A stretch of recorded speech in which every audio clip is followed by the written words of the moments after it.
bonjour à tous et nous sommes avec vous jusqu'à 14h, vous le savez, et nous sommes début de week-end et on va avec vous dévoiler un certain nombre de choses. D'abord, signaler tout de suite la disparition d'un personnage du cinéma français que vous connaissez peut-être certains, les gens qui ont plus de 50 ans. Je parle de Jean-Louis Trintignant, il vient de disparaître.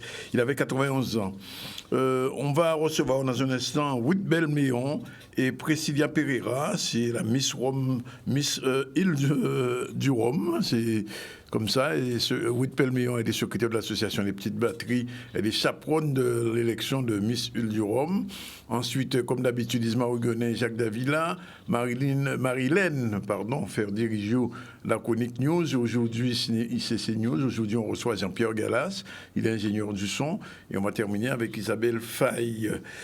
Sinon, l'actualité, c'est ce colloque qui se déroulait au MAC. Il y en a eu un la semaine dernière en Martinique, mais cette fois-ci, c'était au MAC. On va faire un petit tour sur ce lieu. C'était entre littérature et histoire. Nous sommes encore dans la période où on doit se rappeler. Visiblement, ça n'a pas fait la foule, puisque, vous le voyez, la salle n'était pas très pleine. Exercice Zéphile avec les forces armées françaises toute la journée. Nous en parlerons dans un instant avec Charlie Dagonia. Et puis, on reviendra sur le Caribbean Business Meeting avec le Sénégalais Ton Nyang, qui était hier. D'ailleurs, nous les avons reçus hier ici dans le ZCL. Voilà un peu ce qui fait l'actualité. On va revenir sur le Parole Pays comme tous les jours. Effectivement, l'Union anti-Parole Pays. Alors, il faut tomber bien ça là. Gaoulé. Après élection, c'est ton seul Gaoulé en bureau vote là. Alors, Gaoulé, bien évidemment, vous avez compris, ça veut dire une émeute, on bat bon gros des autres même. On peut même dire, on vous coume aussi, on peut dire. Mais on Gaoulé, c'est vraiment un combat et c'est un terme qui a été utilisé depuis très très longtemps, à l'époque, au XVIIe siècle déjà ici. Le Gaoulé, c'était une révolte qui a eu lieu en Martinique. Nous aurons l'occasion d'y revenir. Alors, ces extraits, bien sûr, toujours du bouquin de Rocoq et de Benzo, à l'aise pour parler créole. Gaoulé, alors ni des moyens pour manquer, on peut marquer Gaoulé, et on peut aussi écrire Gaoulé, sans W là, tous les décapacités. Et c'est anti-parole, mon cas, c'est oui, monsieur, les vont Gaoulé, moi, ils vont Babi, ils vont grand désordre, et nous pédions mon aussi, pas fait pomba Gaoulé, jod là, hein, pas fait les pomba. Bref, c'est fini pour cette semaine pour les petits paroles créoles. Nous remercier Odalia qui a fait travailler là ça. Et nous allons entrer tout de suite dans la nouvelle là, puisque je vous l'ai dit, on va parler du colloque MAC entre littérature et histoire. C'est parti, Maxime Morel était sur place au Memorial Act. On a besoin quand même s'il y a eu des colloques sur la littérature et l'histoire ailleurs, mais même au sein de l'Université des Antilles, il y a eu des colloques qui traitent de ces thématiques. Mais la réflexion entre la rencontre, du moins entre ces deux disciplines, n'a pas été effectuée depuis la naissance de l'Université des Antilles jusqu'à aujourd'hui. Et donc, on a voulu essayer d'apporter cette rencontre parce que nous avons des grands écrivains ici, nous avons aussi des grands historiens ici, et donc, il fallait montrer comment ces discours se rencontrent et comment il y a un dialogue entre ces discours et en même temps on sait, regardez le personnage de Solitude. Alors, voyez, c'est une grande question. Depuis le roman de Schwarzbach, eh bien, cette dame est devenue ce que j'ai appelé la Jeanne d'Arc des tropiques. Et c'est vrai, il faut qu'il y ait un mythe fondateur, mais il faut savoir où s'arrête le mythe et où commence la vérité historique. Parce qu'à partir du moment où on construit une histoire à partir d'un mensonge, eh bien, ça dessert d'autres groupes, dessert d'autres personnes. Bon, c'est vrai, on va pas faire des miracles, mais ça joue un grand rôle. Et du coup, on a voulu donner la parole à ces chercheurs qui ont travaillé sur ces thématiques, dont l'objectif, c'est de pouvoir théoriser, apporter une théorie. Il y a un collègue qui a parlé tout à l'heure, est-ce qu'on ne peut pas parler d'une sorte de translittérature, que cette littérature a son identité qui lui est propre. Oui, mais on est en discussion. Voilà, un colloque qui s'est déroulé un petit peu dans le silence, probablement pas suffisamment d'informations là-dessus. On va reparler de cet exercice Zéphyr qui a mis en branle les forces armées françaises. C'est l'occasion pour elles de montrer leur force, puisque c'est l'armée et c'est eux ici et au occupé terrain là. Mais ça, c'était un exercice, entre guillemets, pacifique. On regarde un peu cet exercice sous la caméra de Charlie Dagonia. C'est parti. Non, on ne fait pas ça tout seul. On fait ça collectivement avec tous les services de l'État, mais aussi avec les organisations que sont la Croix-Rouge, que sont la Pirac, que sont le World Food Programme, etc. Et donc, on a agrégé toutes ces capacités militaires et non militaires pour mener cet exercice de préparation à bien. Et je voulais que le scénario soit le plus réaliste possible. Non seulement je souhaitais qu'il soit réaliste, mais je le voulais ambitieux.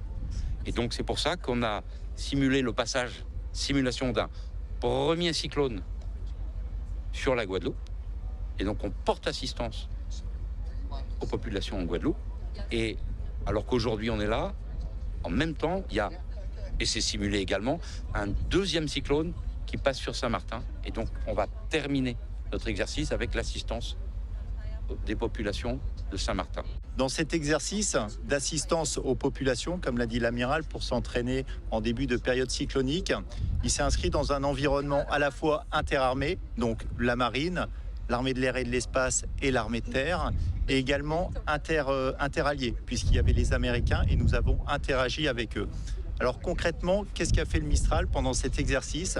Eh bien justement, il a porté assistance aux populations depuis la mer vers la terre, en débarquant des forces de l'armée de terre qui débarquaient avec de la logistique, de la nourriture, des moyens pour reconstruire des infrastructures. Voilà. Il a aussi, comme il a des capacités médicales, il a pu débarquer aussi des médecins ou porter assistance aux populations sur des blessés en utilisant ces hélicoptères pour les rapatrier à bord, puisque nous avons un hôpital pour pouvoir soigner les gens. Vous voyez, nous sommes entraînés à tous ces scénarios pendant l'exercice Caraïbes 22, en utilisant notre batellerie, des petits bateaux pour aller sur les plages, ou alors des hélicoptères pour aller un peu plus loin à l'intérieur des terres quand les infrastructures n'étaient pas disponibles. Le RSMA participe à l'exercice Caraïbes 2022 dans le cadre de sa mission d'assistance à la population en cas de catastrophe naturelle. Parce que vous le savez, donc la mission première du SMA, c'est l'insertion des jeunes guadeloupéens et de Saint-Martin éloignés de l'emploi. Mais en cas de catastrophe naturelle, nous armons des modules pour porter assistance à la population, comme par exemple à Saint-Martin, le RSMA de Guadeloupe est intervenu en premier pour aider les gens à déblayer, à revenir à la vie normale. Voilà, il est exactement 12h45. Nos Miss sont arrivées. On va les saluer. Je veux parler, bien sûr. Alors, la première Miss, c'est Priscilla Pereira. Voilà. Pereira, oui. C'est pas Pereira, c'est Pereira. D'accord, Pereira. Elle a été Miss jusqu'à aujourd'hui ? Oui. Jusqu'au 30, enfin encore quelques jours ? Oui. Oui, comment ça s'est passé ? Ça s'est bien passé, hein. Oui. Au début, je ne m'attendais pas à être élue, je vous avoue, parce que franchement, on était 6. Et 6 merveilleuses femmes quand même. Hein. Oui. Et franchement, ça a quand même été une surprise. Et j'étais contente. Ah bon, c'était une surprise ? Bah oui. Ah bon, pourquoi ? Je sais pas. Avant, j'avais pas beaucoup confiance en moi. Du coup, moi, j'étais pas partie dans l'optique où j'allais gagner. Oui. Mais alors, c'est quoi une Miss Île du Rhum ? C'est une Miss qui boit beaucoup de rhum ? Mais non. Non, je sais pas. Je une Miss Île du Rhum. Elle participe tout le temps, à la route du Rhum. Tous les 4 ans. Tous les 4 ans, il y en a une nouvelle qui a été élue. Donc ça fait 4 ans que vous êtes élue ? Oui. Ah bon ? C'est tous les 4 ans la route du Rhum. Oui, bien sûr. Oui. Et à chaque fois, j'ai assisté à l'arrivée de certains. C'était... où est-ce que c'était ? Au Memorial Act. Et j'y ai assisté et voilà. Ouais. Et vous avez remis des prix, des choses comme ça ? Ah non, là, cette année-là, j'avais pas pu remettre des prix. Pas de prix à remettre ? Non. Et quand il y a Miss Île du Rhum, il y a des dauphines ou il n'y a pas de dauphines ? Oui, il y a des dauphines. D'accord. Bien sûr, c'est une élection de Miss. D'accord. Ok. Et la Miss Île du Rhum ne peut pas aller à d'autres Miss, ni Miss Guadeloupe, ni Miss... Ah si, bien sûr que si. Oui. On m'avait proposé de faire Miss International, je crois. Mais je crois qu'il était trop tard, au final. D'accord. On m'a proposé à la dernière l'année minute. prochaine ? À l'année prochaine ? Oui. Je sais pas trop. Bien, on revient vers vous tout à l'heure. Je m'adresse à Madame Ruth Bilméon. C'est bien ça ? C'est ça. C'est Bill ou Belle ? Belméon. On peut dire les deux. Hein. On peut dire les deux parce que quand il y a deux en anglais, ça fait Bill. Et oui, mais bon, on va le dire à la française alors. Alors, vous êtes secrétaire de l'association des petites batteries. C'est quoi ça, les en petites effet. batteries ? Batteries de cuisine ? Non, pas du tout, pas du tout. Alors déjà, pourquoi batterie ? Parce que c'était de base une association de twirling bâton. De twirling bâton. Donc, d'accord. Anciennement Majoette, voilà. Oui, d'accord. Et du coup, oui, pourquoi petite batterie? Parce qu'on avait, les fanfares. Batteries, oui. Non, on avait les fanfares. Vous avez les fanfares, d'accord. Voilà. Donc, effectivement, donc Ruth Belmeillon, secrétaire de l'association Les Petites Batteries. Donc, c'est une association qui a vu le jour en novembre 2007. Et donc, vous avez vu notre ravissante Miss Île-du-Rhum. Nous sommes là aujourd'hui, c'est pour justement parler de cette élection. Alors oui, mais moi, on ne va pas parler de moi. Non, je pose la question. Effectivement, si, j'ai été Miss, mais pas du tout Miss Île-du-Rhum. Ah bon, Miss autre chose. Miss autre chose, Miss Gourbert. Ah, Miss Gourbert. Voilà, c'est ça. Oui. Et donc, vous êtes chaperonne de la Miss? Alors oui, cette année, j'ai pour mission de chaperonner les futures... La prochaine Miss. La future Miss, les prochaines candidates qui vont prétendre à ce titre. Et je serai aidée par Madame Nollard. Je ne sais pas si vous la connaissez, mais en tout cas, c'est une dame... c'est un emblème, monde que je connais. C'est vrai, mais c'est un emblème du monde carnavalesque, en tout cas. Oui. Donc, elle sera à mes côtés pour pouvoir chaperonner toutes ces filles. Oui. Et j'aurai 2 chorégraphes également avec moi, José Serin et Jean-François Quilin. Donc, voilà. Alors, on n'a pas pris l'habituel chorégraphe de Saint-Claude? Non, je ne connais pas le chorégraphe de Saint-Claude. Vous ne connaissez pas. Bon. Bon, c'est bizarre, vous ne connaissez pas ce chorégraphe. Non. C'est lui qui, en général, s'occupe des Miss. Je ne sais pas. C'est un comique, quelqu'un qui fait rire beaucoup, un ambianceur. D'accord. Ça vous dit rien? Ah non, ça ne me dit rien. Non. Bon, je vous dirai à la fin de l'émission. Il n'y a pas de souci. Alors, les petites batteries. Donc, et pourquoi c'est les petites batteries qui organisent ça? Alors, c'est une élection qui a été pensée par les petites batteries, par l'association Les Petites Batteries. Oui. C'est une élection, donc là, ça sera la 4e édition. Déjà, quand même? Oui, 4e édition. La première édition était en 2010, si je ne me trompe pas. Ouais, c'est ça, 2010, où on a eu une magnifique Miss, Voina Valerius, qui était sortie lauréate de cette élection. En 2014, nous avons eu Rachel Galvani.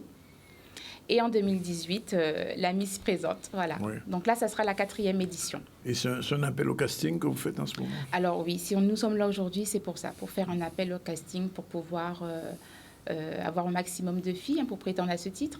Alors pour être Miss Île-du-Rhum, il faut quoi? Puisqu'elle a dit qu'il ne faut pas boire du rhum. Non, il ne faut pas boire du rhum. On est contre le rhum. Non, c'est pas vrai. Bien au contraire, Miss Île-du-Rhum. Peut-être un petit coup de temps en temps. Non, quand même. Ah, mais quand même.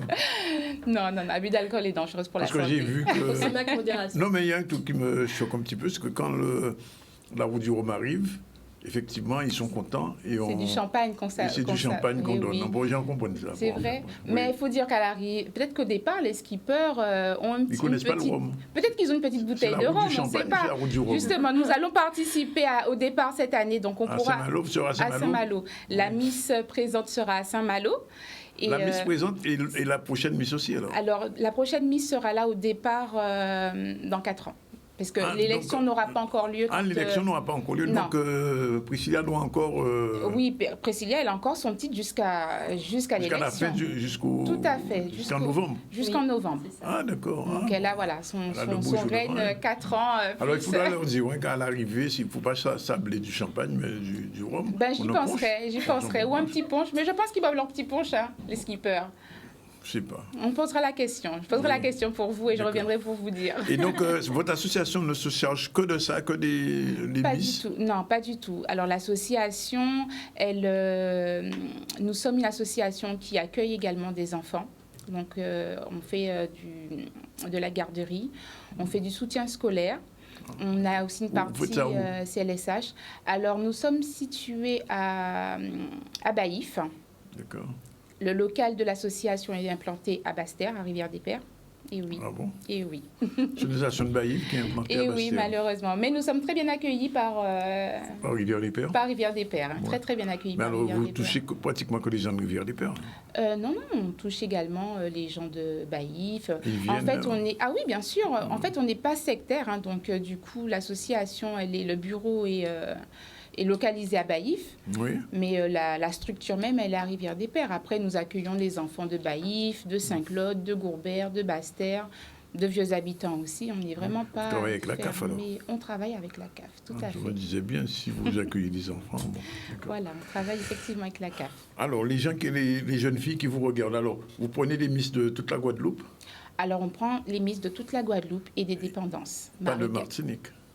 Pas pour le moment. Oui, puisque ni de justement, France non plus. Non, je vous dis ça parce que comme l'émission est vue en Martinique et en France... Bien sûr, mais c'est une très bonne question.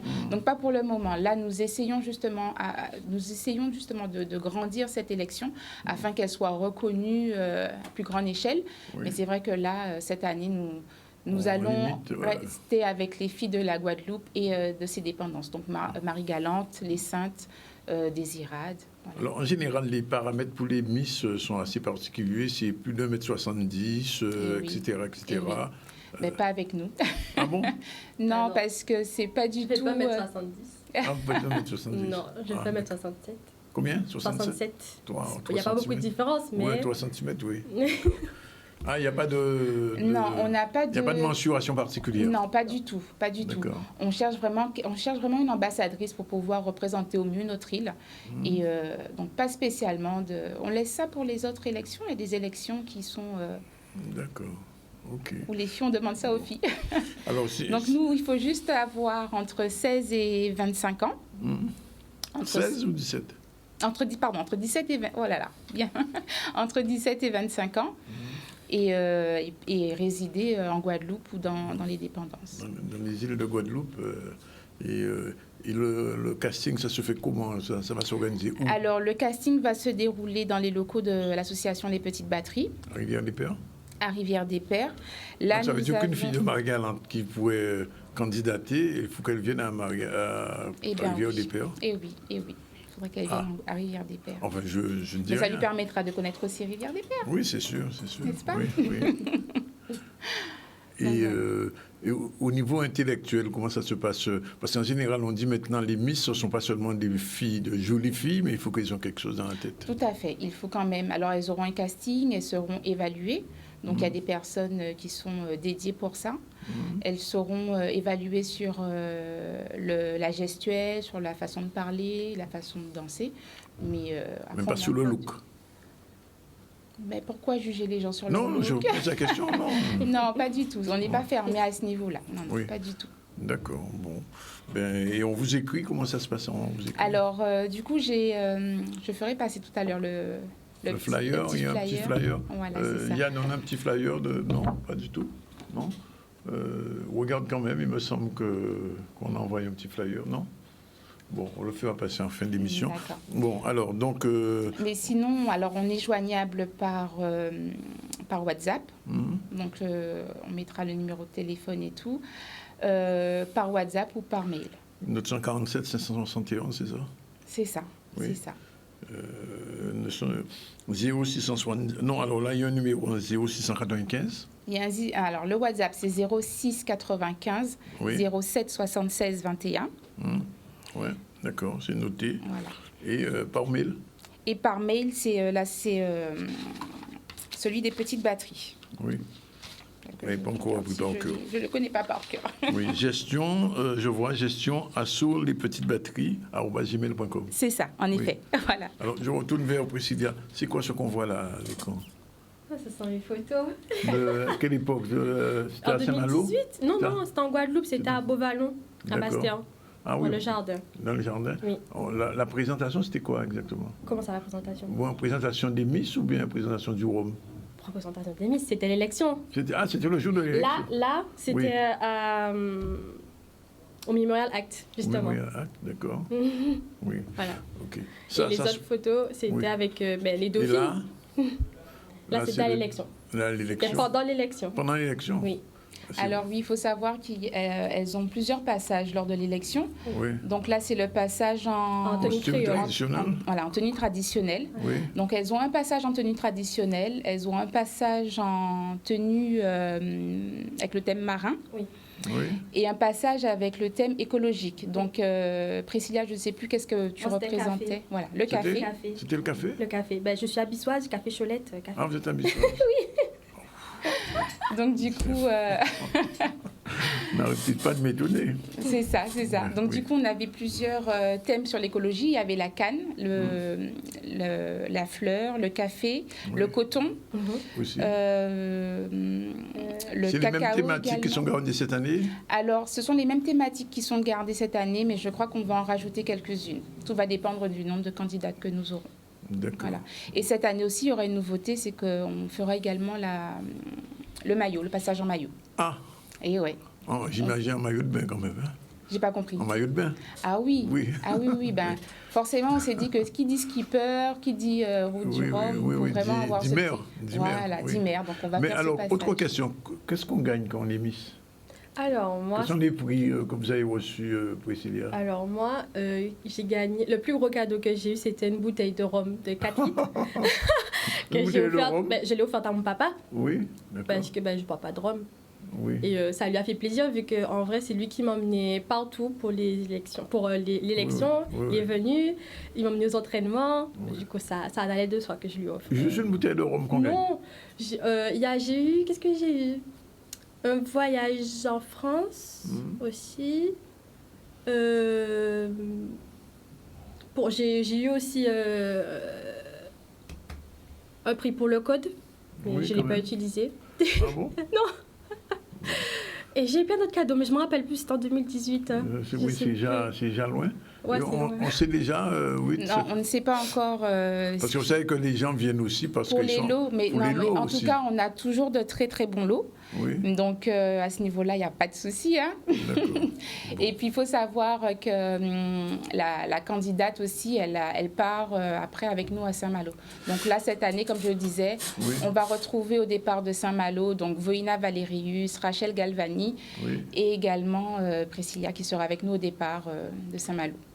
Et la secrétaire des petites bêtes. Et la secrétaire qui est Chafrode qui sera avec elle pour... Voilà, ben, tout Pour est les dit. En élus. toute façon, je sais qu'on va m'appeler après pour me demander les numéros. Je vais garder votre feuille de casting. Pas de souci. Vous donner les numéros si jamais les gens le demandent. Je vous remercie d'être venus toutes les deux. Alors, je tiens quand même à préciser, Précisez. Voilà, je tiens quand même à préciser que cette manifestation aura lieu cette année grâce à la communauté d'agglomération du Grand Sud Bastia. Oui. Donc, je tiens déjà à remercier, Monsieur pour. Abéli. Non. Je tiens à les remercier, pas spécialement que lui. C'est lui le président. Oui, bien sûr, mais pas, enfin, je veux dire, pas spécialement que M. Abéli. C'est M. Abéli et toute son équipe, bien entendu, D'accord. parce que c'est quand même une équipe qui travaille. Donc, cette année, on sera aidé par eux et le projet Leader. Donc, un grand merci à tous ceux qui nous ont permis, qui vont permettre en tout cas à cette manifestation de voir lieu.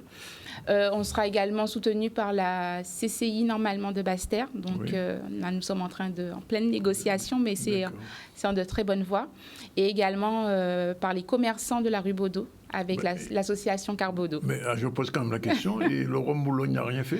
Alors, et le Rhum Bologne, alors il faut savoir que le Rhum Bologne est partenaire officiel cette année. Oui. Donc du coup, ils ont énormément de demandes. Oui. Mais Oui, mais je pense qu'ils vont quand même, comme un petit les geste, autres ils vont années, faire un petit voilà, geste, comme faire les un autres petit années, je pense qu'ils vont quand même penser à nous et faire le Oui. petit geste. Sinon, il faudra prendre notre Rhum.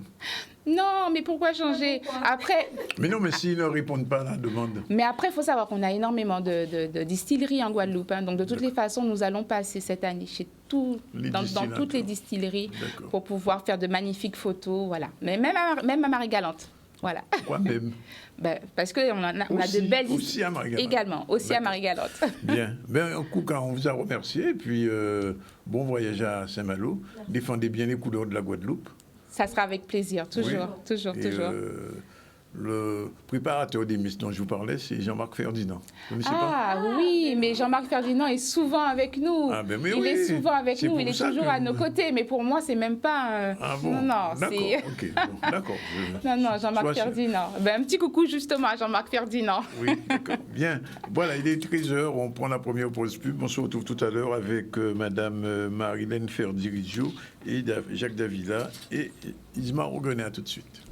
Voilà, c'est l'heure de se retrouver comme tous les vendredis avec nos amis de l'eau en toute sauce. Bonjour Jacques. Bonjour à toutes et à tous. Bonjour Mesdames, Isma. messieurs, vous êtes salués. Bonjour tout le monde, nouveau épisode. Et aujourd'hui aussi, on retrouve Madame Ferdi. Bonjour. Bonjour, monsieur Zamboni. Elle est accompagnée d'un ingénieur du son. Jean-Pierre Galas. Et ça va être la chronique ICC News. Générique, c'est parti.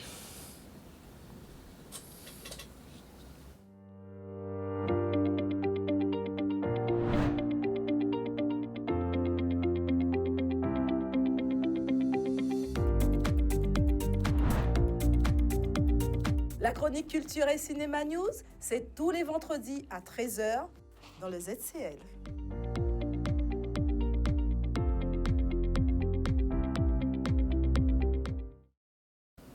Madame Ferdi, bonjour. Et vous n'êtes pas seul. Jamais seul d'ailleurs.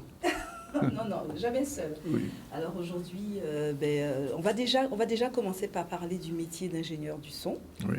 Et pour ça, je reçois comme invité Monsieur Jean-Pierre Galas, qui est ingénieur du son et très connu dans le milieu de la musique. Effectivement, et qu'est-ce qu'on peut dire déjà de l'invité?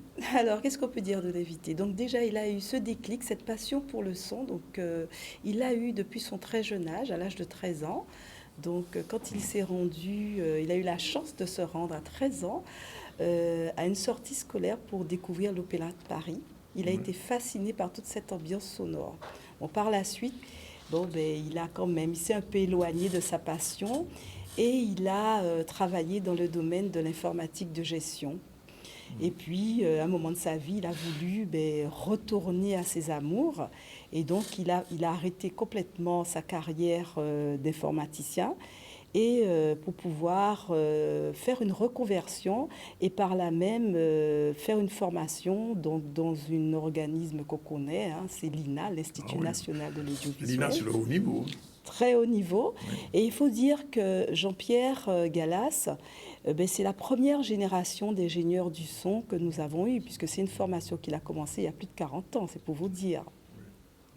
Et donc, à l'issue de cette formation, Jean-Pierre est retourné au pays pour pouvoir, comme beaucoup, exercer son métier. Et donc, il faut savoir que 80% de l'activité de M. Galas, c'est dans le métier de la musique, du théâtre, de l'événementiel, et 20% dans le domaine de l'acoustique. Mais aussi, il travaille à pouvoir remettre en état certaines bandes sonores. Alors, messieurs les téléspectateurs, si vous avez chez vous des vieilles cassettes, Jean-Pierre se fera un plaisir de pouvoir vous les retaper. Ah, c'est vrai ça, Jean-Pierre, c'est vrai. Parce que j'ai des cassettes d'une radio à laquelle j'ai travaillé il y a plus longtemps. On peut en faire quelque chose, de jeter les cassettes, on peut faire quelque chose. Je vois tout à fait de quoi tu parles. Effectivement. Ouais. Aussi, bien sûr, après, dans la limite du possible, évidemment. Oui, bien sûr. Alors, il faut peut-être continuer sur son parcours.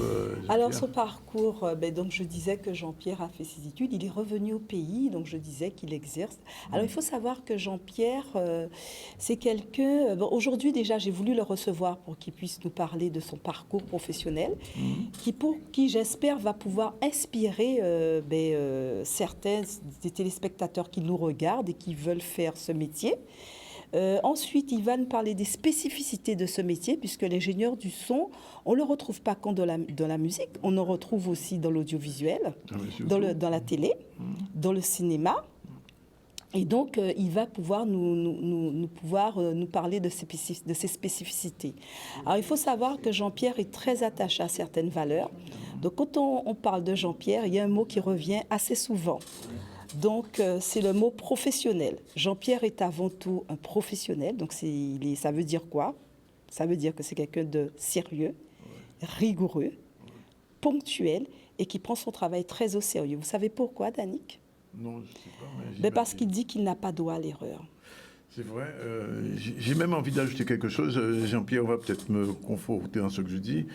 Quand on fait, par exemple, une vidéo, par exemple, donc il y a le son et l'image, on me dit souvent que le son est aussi important que l'image, même plus. Écoute, c'est très simple. Il s'agit quand même de faire parler l'image. Oui. Et c'est le son qui fait parler l'image. Oui. Donc si le son est défaillant... Écoute, si le son est défaillant, tu ne peux pas faire ressortir effectivement le caractère fondamental de l'image. D'accord ? Je vais prendre l'exemple très simple, un niveau non approprié, par exemple, trouble complètement la perception. Et je dis ça en plus ou en moins, évidemment. Il faut que celui qui reçoit donc l'information puisse être en parfaite adéquation de l'équilibre entre ce qu'il entend et ce qu'il voit. C'est ainsi que notre corps humain fonctionne d'ailleurs. Alors, Marilène disait que tu avais été... tu as une longue carrière dans le son, mais aujourd'hui, le son est devenu numérique. Alors, qu'est-ce que ça a changé ou qu'est-ce que ça a apporté? En plus, moi, je pose la question. Pourquoi? Parce que de plus en plus, on entend que les CD sont moins intéressants du point de vue son que les disques micro-sillons d'autrefois, les 33 tours. Non, c'est une idée reçue ou de perception. Non, il s'agit simplement de s'accorder avec les outils que nous avons à l'époque où nous avons.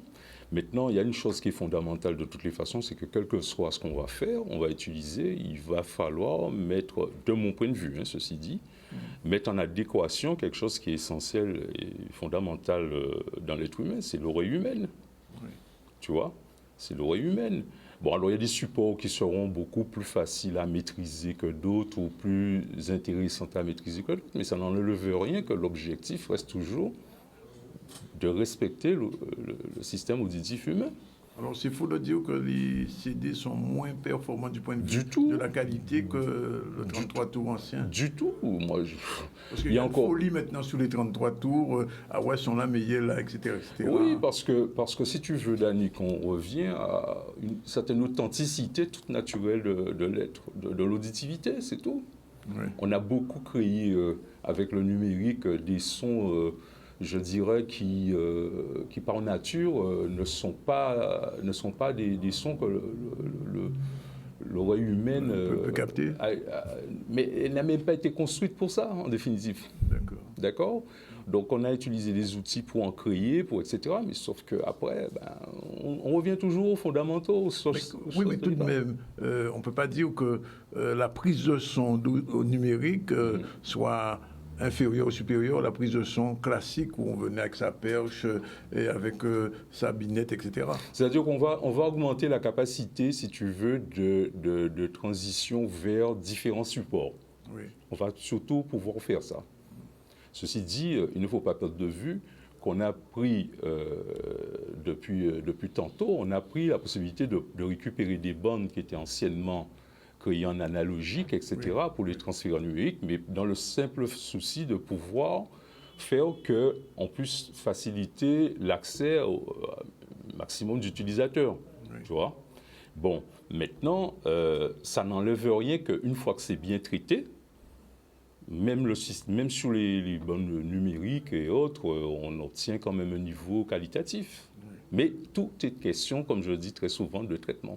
Oui. Voilà. Et de la personne aussi qui fait la prise de son. Ah ben oui, parce que forcément, hein, oui, tout est relatif. Hein, tu sais, la machine en elle-même créée par l'homme, s'il n'y a pas la maîtrise derrière, ça ne fonctionne pas. Tu vois, donc, dernier mot que je dis avant de redonner la parole à Marilène, je me souviens d'être allé plusieurs fois dans les studios de DEPS, ouais, qui était connu comme l'un des meilleurs studios.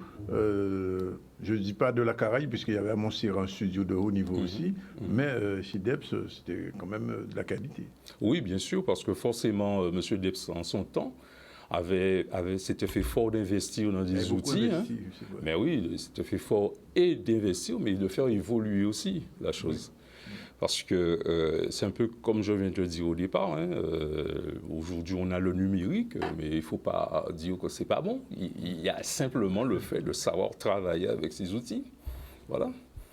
Voilà. Madame... Alors, c'est vrai que Jean-Pierre Jean-Pierre représente tous ces métiers qu'on ne voit pas et qui sont indispensables dans l'industrie culturelle et créative. Aussi bien dans le cinéma, l'audiovisuel, la musique, le théâtre, on les appelle les techniciens. Et si j'ai invité Jean-Pierre aujourd'hui, c'est aussi pour qu'il puisse apporter un témoignage et donner des conseils à tous ces jeunes. Donc je pense notamment à nos jeunes du BTS des métiers de l'audiovisuel option son, donc qui sont en grande majorité intéressés par le son dans la musique. Et j'aimerais bien qu'il puisse leur donner quelques conseils avant de nous quitter. Écoute, c'est très simple, hein. Il faut se former, premièrement. Il faut aussi, très important, puisqu'il s'agit du domaine du son, il faut s'assurer d'avoir une très bonne oreille. Et quand je dis une très bonne oreille, je ne dis pas l'oreille ultime. Voilà, il s'agit surtout de prendre soin de son système auditif et de s'assurer qu'on entend bien un minimum d'informations, qu'on est capable de les entendre et ensuite de pouvoir les traduire. Alors, ça va passer évidemment par la formation, l'acquisition aussi d'expérience dans le temps, et aussi toujours s'accrocher au fait que les choses évoluent. Il faut régulièrement se recycler. Toujours se recycler.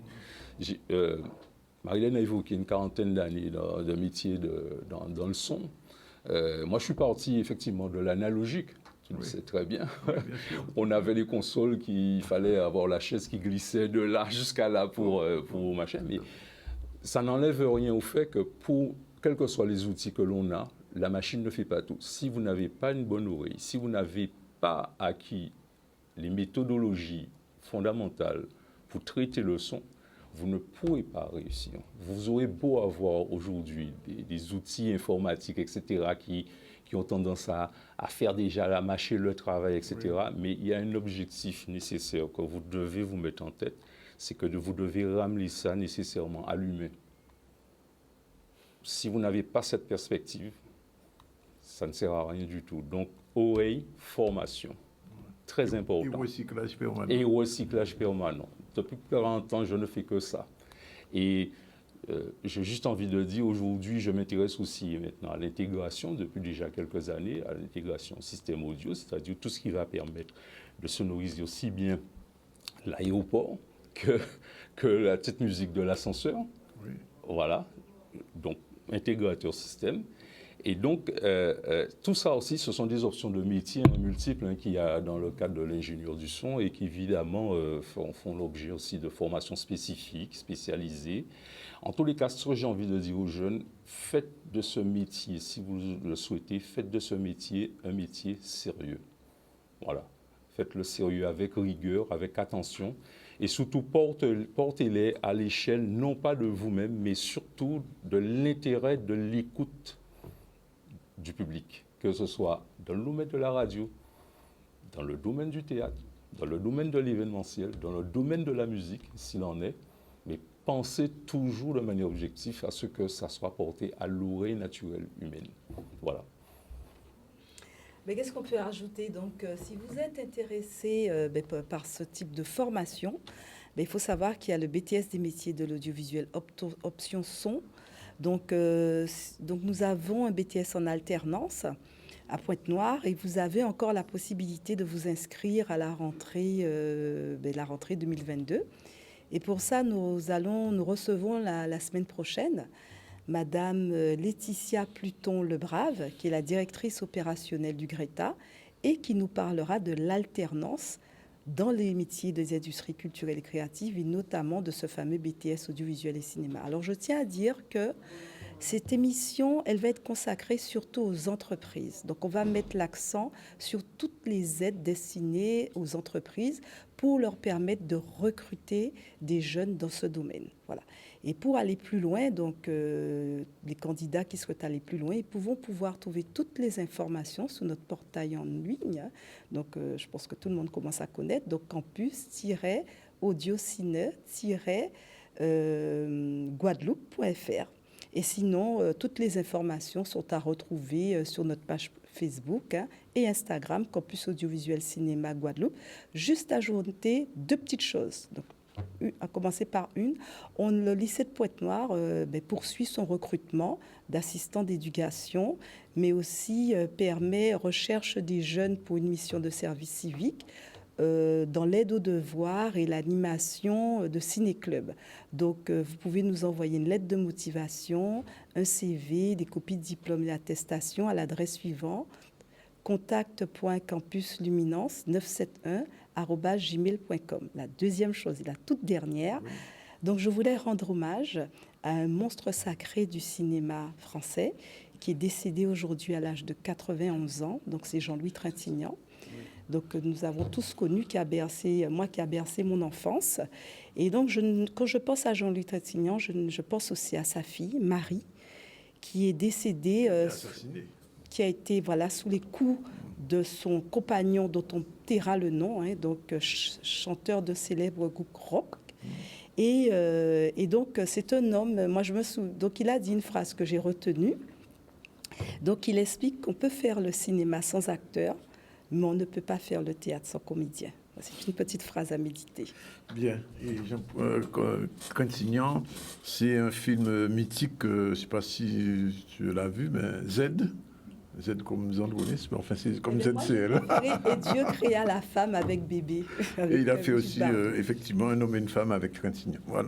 Voilà, merci en tout cas pour votre chronique générique finale, et puis on passe à autre chose tout de suite. Il va être 13h22. Voilà, retour sur le plateau du ZCL News. Nos deux confrères sont là. Je vais parler de Jacques. J'allais dire Jacques Ougonnet. Jacques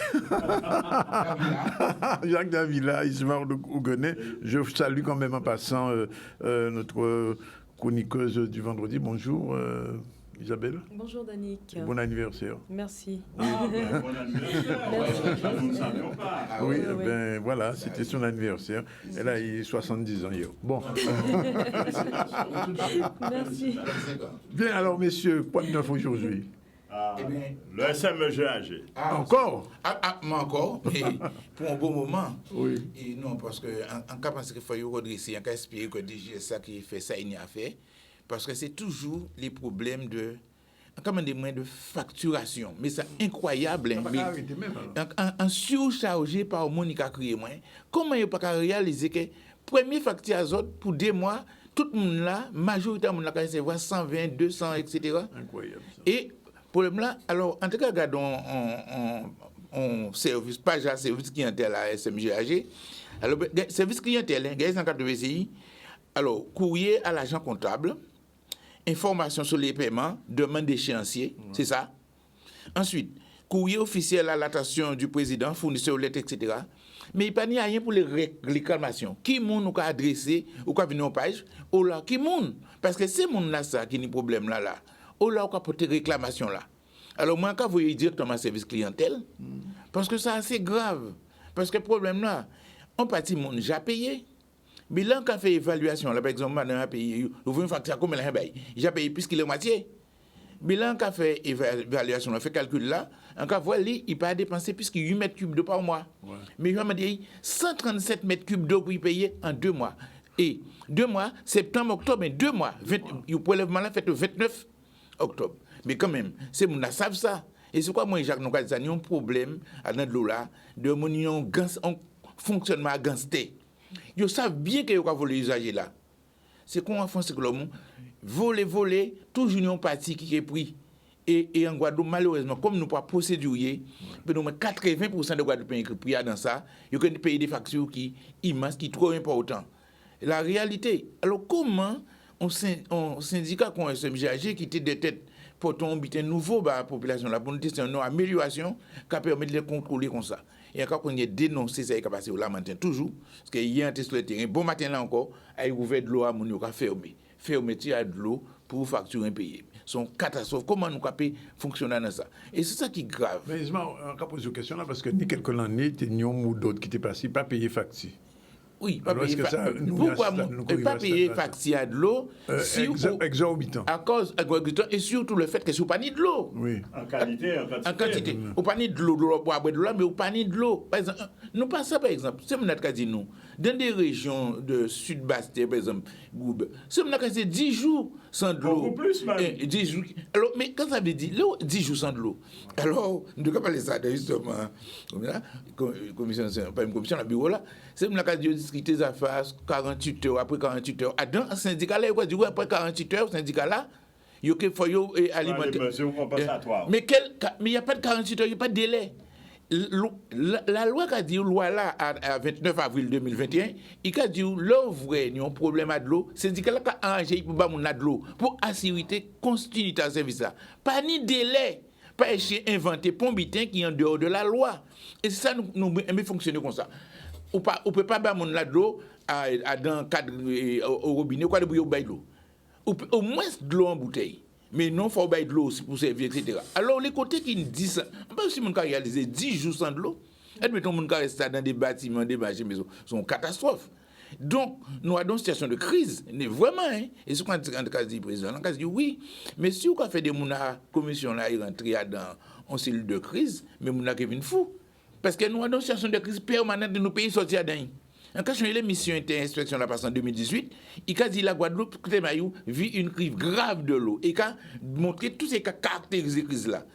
Eh bien, nous, au même stade. Nous pouvons encore faire un pas pour sortir de la crise là que nous vivons là, pas ni assez de l'eau. On peut réaliser qu'on a resté 10 jours sans de l'eau. On peut même dire plus. Mais c'est mon a dit moi dans le sud-ouest. Malheureusement, heureusement pour nous, en zone où rester là, nous pas rien qu'on nous a fait à panier de l'eau. Même si de l'eau là pas de bonne qualité, mais au moins on a de l'eau, nous machin. Donc encore que c'est très important de comprendre que syndicat là une mission essentielle pour des nous on lui a d'espoir, mais pour l'homme il peut au café. Au contraire, on dit, en cas de veille aggraver la situation là, par les premières facturations, vous peut quand même réfléchir, vous ne pouvez pas permettre vous de faire mon payer. Le fait que, si vous n'avez pas réalisé que, le fait qu'on voit une facture à 136 mètres cubes, bon, on a consommé 8 mètres cubes ou 15 mètres cubes, vous voyez ça comme ça. Mais mon là, il faut comprendre c'est réellement ça il dépense. Ou quoi un problème psychologique, quoi le problème. Et mais ça syndicat l'a fait. Mais après bien concerné, on monde c'est un paquet de monde qui est victime de ça. Toute la Guadeloupe est victime. C'est inadmissible. Dysfonctionnement. Inadmissible. Alors Jacques continue mais ils ont besoin de se faire de la trésorerie. Voilà. Alors ils ont augmenté les ratios, les quantums à leur manière, avec des règlements de service qui ne sont pas en possession des usagers, alors que le règlement de service est la complétude du contrat qui informe les parties de leurs contraintes et obligations réciproques. Nous nous trouvons dans une situation, je n'ai aucune honte à dire aujourd'hui que je regrette sincèrement d'avoir contribué à créer cette espèce de structure. Elle me semblait, comme bien d'autres compatriotes, la plus rationnelle, la plus logique, mais quand je vois que les habitudes se sont amplifiées, elles se sont mises ensemble, elles se sont agglutinées, et on se retrouve avec une régression. Nous sommes dans une situation plus mauvaise qu'avant avec des gens, parce qu'il y a des gens très bien, il y a des gens très compétents, pour partie, mais le reste, on aurait dit qu'ils sont là. En la moins boilette, t'as pas la moins compté bœuf. Alors qu'il y a des gens qui sont surpayés et sous-qualifiés. Il n'y a qu'à regarder l'émission de télévision hier d'une chaîne de télé d'État.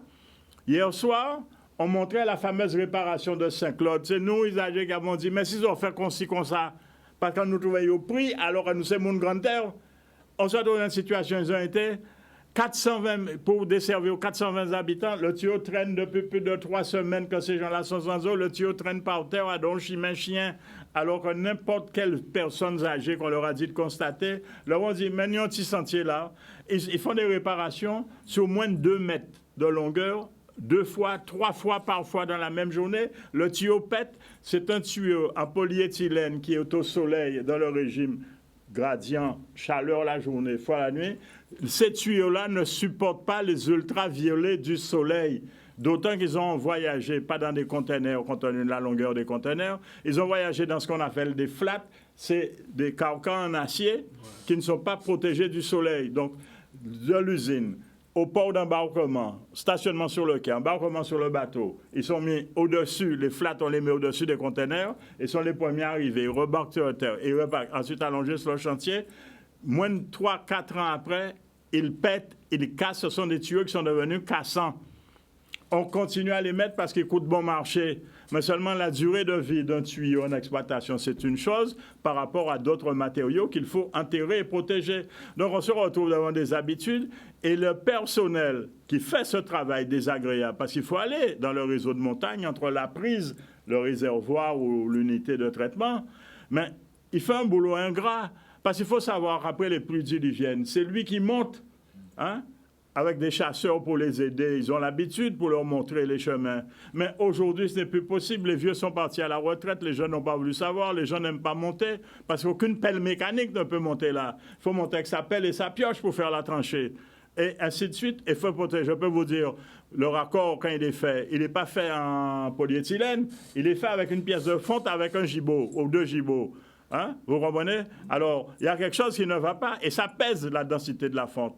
Hein? 8 tonnes au mètre cube. Alors, attention, il faut être sérieux. Donc, et je ne crois pas qu'il y ait une volonté, en dépit du blablabla que l'on rencontre au SMGAG et dans les publicités, pour pouvoir résoudre aucun problème des Guadeloupéens. Et je suis de ceux qui pensent sincèrement il faut que nous reprenons quelques vieilles méthodes et arriver, il y en a qui vont arriver à l'insincérité parce que la lisibilité des signes avant-coureurs laisse préjuger que cette histoire-là ne va pas durer longtemps et que ce ne sont pas parce qu'on a mis quelques cadres nouveaux à la direction générale et ailleurs, sous prétexte qu'ils ont des parents à la Guadeloupe, que ça va solutionner aucun problème, parce que les gens même qui contribuent à maintenir la mauvaise ambiance du système, ce sont des compatriotes à qui nous avons fait confiance. Est-ce que nous allons continuer à les faire confiance alors que nous venons de démontrer que l'ex-président du SIAG, les citoyens électeurs, ont sanctionné le comportement du président du SIAG, il n'est pas au deuxième tour. Donc il faut que nos populations prennent les choses en main de manière déterminée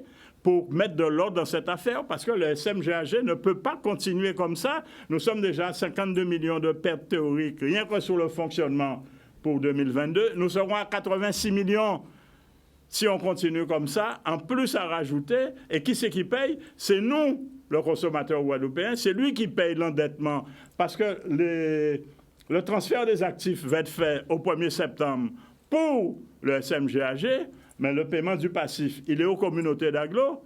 Qui paye les communautés d'agglo? Ces mêmes gens qui sont retrouvés au conseil d'administration du SMGAG. C'est nous, citoyens, contribuables, ceux qui sont imposables. Donc il faut arrêter cette histoire-là. Nous ne sommes pas une vache à lait.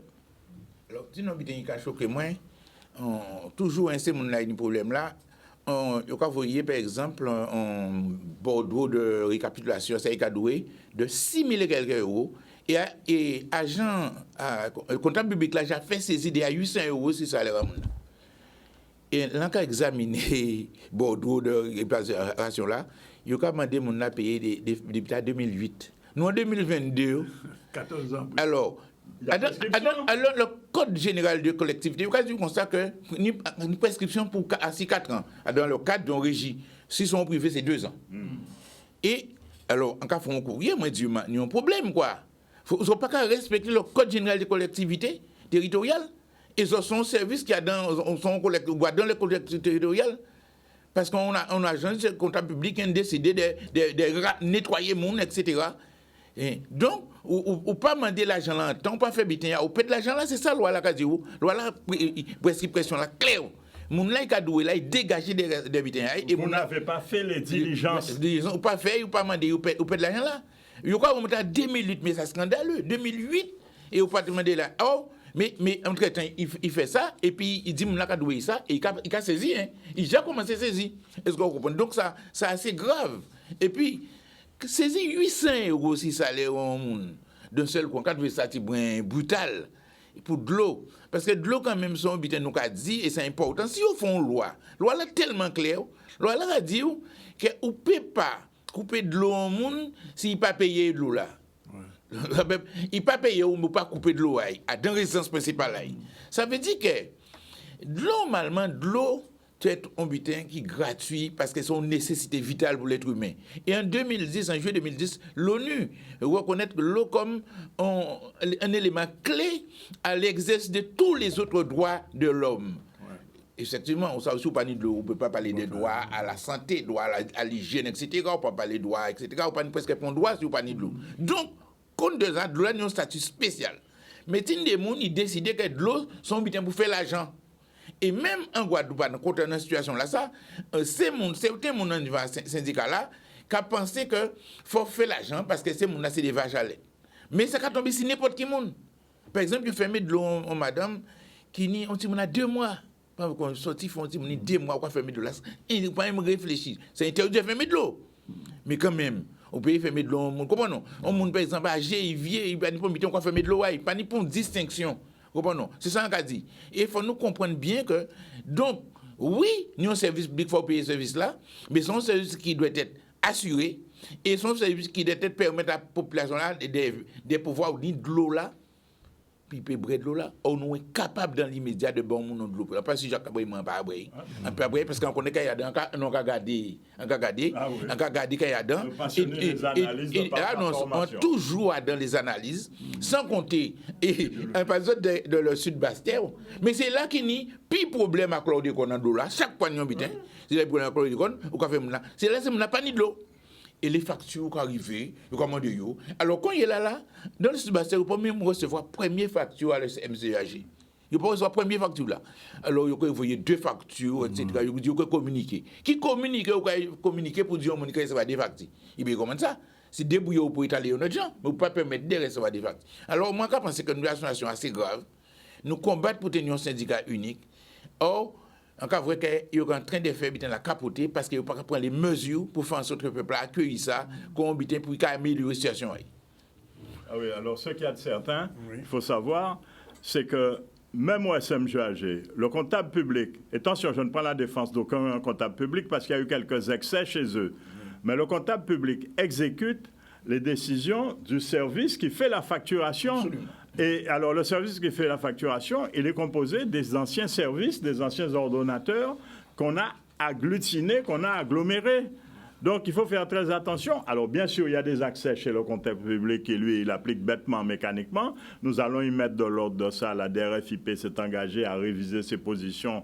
Elle me l'a confirmé et elle a l'habitude de respecter ses engagements parce que ça ne peut pas continuer. Mais il faut que nous mettions de l'ordre rapidement et nous ne pouvons le faire qu'avec vous. Nous ne pouvons pas faire sans vous parce que nous sommes ensemble dans cette affaire et si vous ne vous maniez pas, comme on dit, si vous ne vous bougez pas, eh bien, je ne peux pas faire sans vous.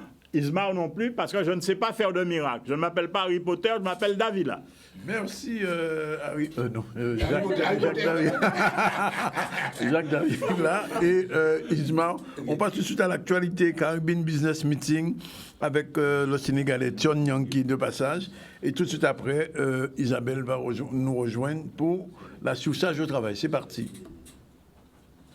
Mon expérience, l'expérience que j'ai sur l'agriculture, sur le travail, sur la formation avec les jeunes qu'on est en train de faire en Afrique et dans d'autres pays avec Afro Global Connect, Give One Project et les Jefferson Farms. J'ai écrit des livres là-dessus, mais je voudrais venir aussi avoir ce contact avec les entrepreneurs ici en Guadeloupe pour pouvoir partager ces expériences. C'est un rendez-vous du donner et du recevoir. Je vais apprendre, mais je veux aussi partager ce que j'ai avec eux.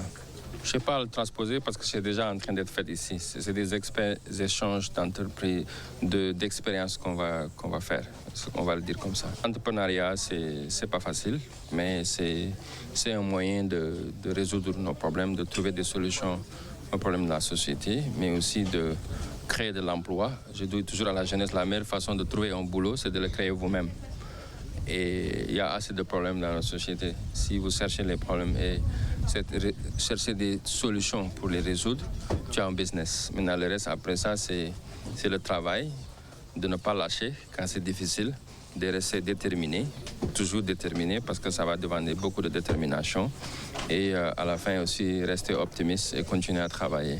Parce que si vous restez et vous dormez, les choses ne vont pas aller. Mais il faut s'acharner à travailler chaque jour pour réaliser ses rêves. C'est une belle opportunité, hein, parce qu'après Covid, on a appris qu'il y a beaucoup de choses. Même cette conférence que je viens ici faire, on pouvait le faire en ligne maintenant.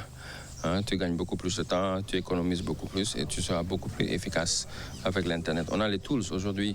Avant, on devait avoir une boutique. Par exemple, si on a un business, on veut vendre, il faut une boutique, location, de l'argent pour pouvoir payer par mois. Aujourd'hui, avec Instagram, tu peux ouvrir ou Facebook une boutique right now et commencer à vendre des matériels que toi, tu n'as même pas. Dès que tu as les commandes, tu vas apprendre et toi, tu vas. Donc, c'est ce que je dis. Il faut être créatif, il faut s'adapter avec cette nouvelle façon de faire du business. Il y a des moyens de le faire. Avec votre téléphone, vous pouvez tout faire. Au lieu de faire des selfies, rester sur Instagram chaque jour, vous pouvez créer des business chaque jour et, and change the world.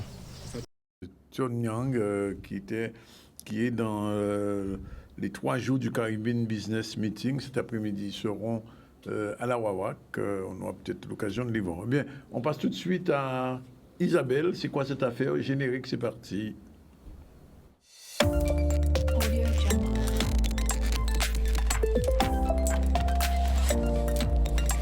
C'est quoi cette affaire?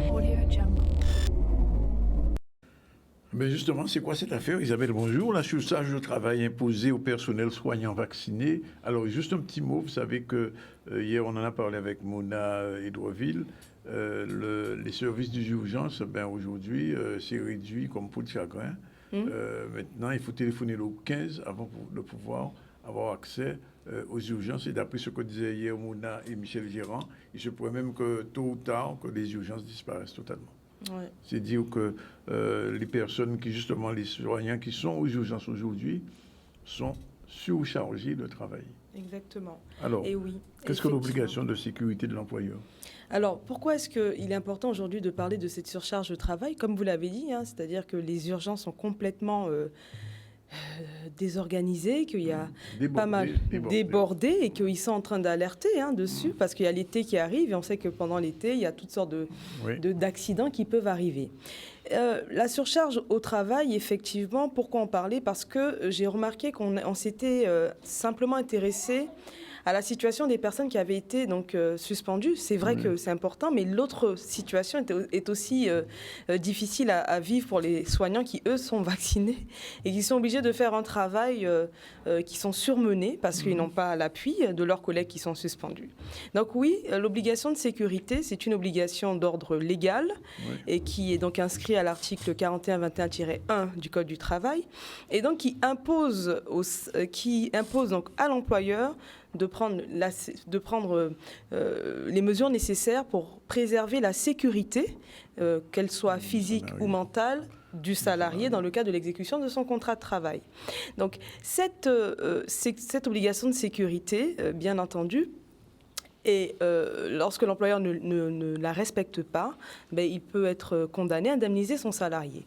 Et aujourd'hui, le personnel de travail, justement, enfin les soignants vaccinés, font face à ces surcharges de travail parce que réellement, il y a un manque d'effectifs. Regardez, la jurisprudence d'ailleurs considère donc la surcharge de travail comme, pour l'employeur, comme un manquement à son obligation de sécurité, finalement. Donc, au-delà donc, des difficultés que traversent les personnels suspendus, on a maintenant ce qui vient se greffer, c'est les difficultés que rencontrent les soignants qui, eux, sont vaccinés. Oui, alors justement, j'avais posé la question, est-ce qu'ils doivent, eux, ces vaccinés, faire face à une surcharge de travail? Oui. Incontestablement. Il y a des burn-out au niveau des personnes qui sont vaccinées parce qu'elles sont complètement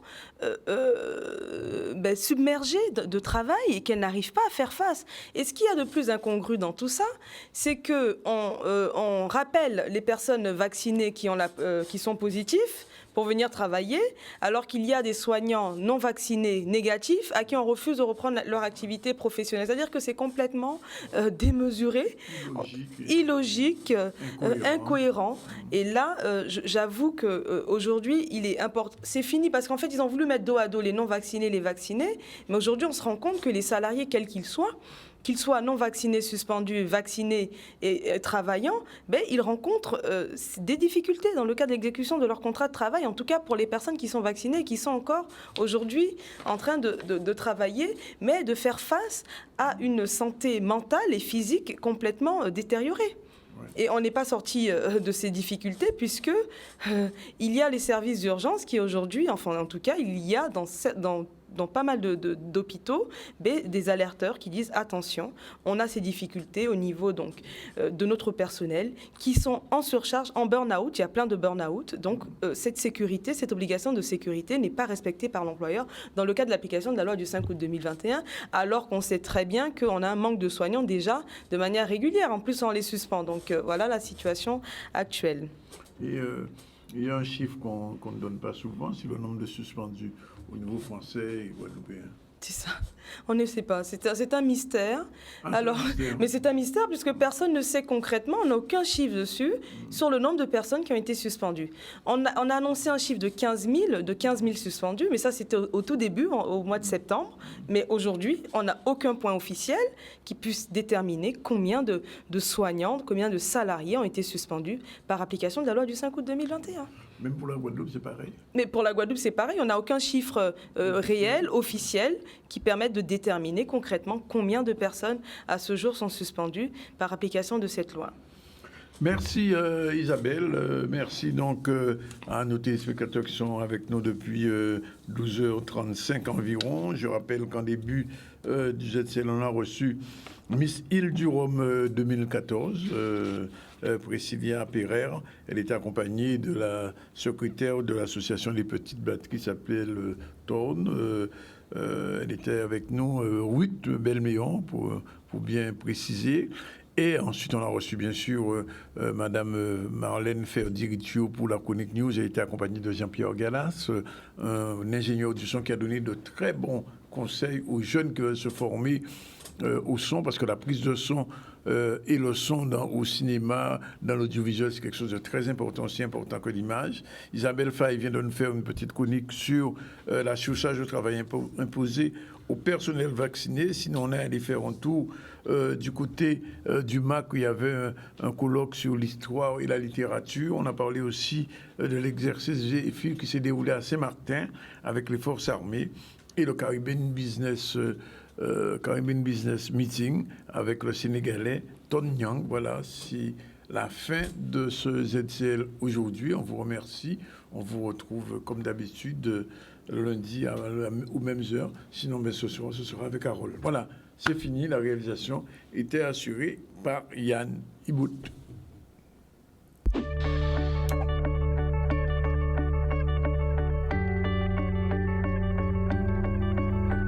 L'association Tambou d'Aubin Joué, qui a invité Zot qui a gagné nous, le 28, le 29, le 30 juin et le 1er juillet 2022 à 20h au Royal Riviera.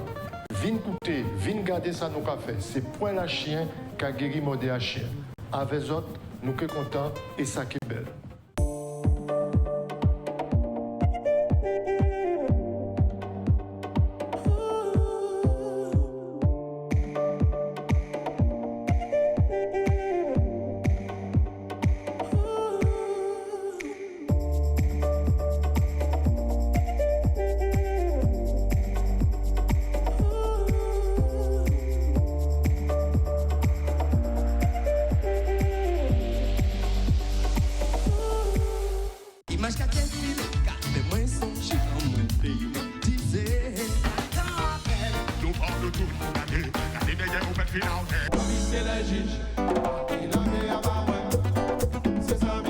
Donc quand tu regardes dans le film, c'est hein?